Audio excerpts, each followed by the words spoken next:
What's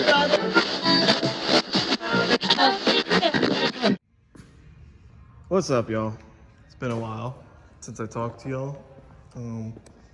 This is the latest thing that I got recently, a John Deere 44 plow. Don't know much about them. So yeah, I took apart the clutch housing side because it wouldn't go down for some reason.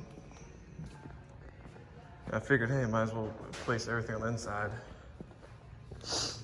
Come to find out, that little spring right there for the clutch mechanism is broken.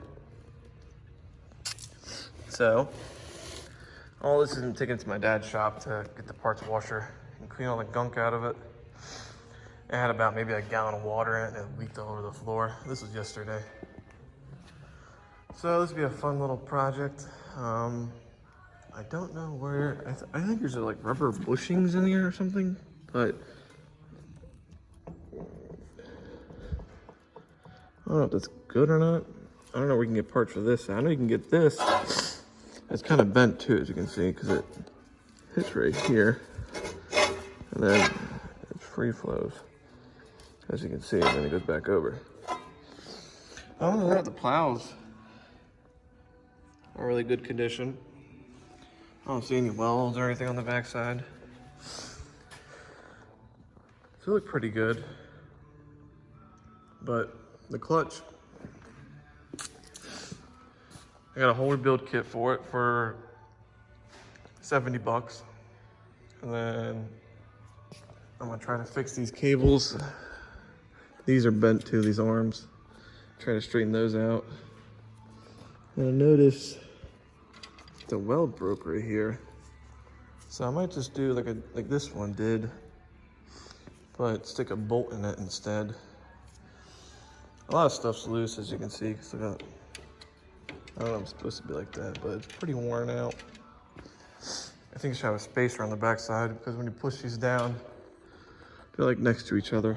But yeah, I want to clean all this stuff up, take the cotter pins out, replace all the cotter pins, nothing breaks. I got these freed up. These actually pretty good.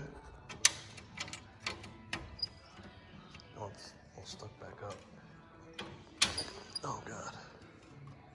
But yeah, everything works on it. Same thing with that one. So right now I'm waiting for the parts to come in, and I'm shooting a couple more videos. For the clutch, I'm gonna show you how to do the clutch. It's really easy. I watched a video on YouTube, simplest thing ever. This is for not the gearbox, for the other side. I ended up taking everything out since everything was covered in like watery, greasy stuff. It needs a new tire. This one's pretty bad. This was for the gearbox. For right there. Pretty easy getting those things off. You need a piece of angle like that. You need to be at the end of it.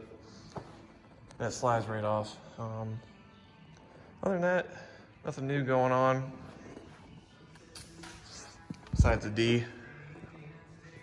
Got the rim on that. I won't talk about it that much until the next further video. But yeah. Peace out.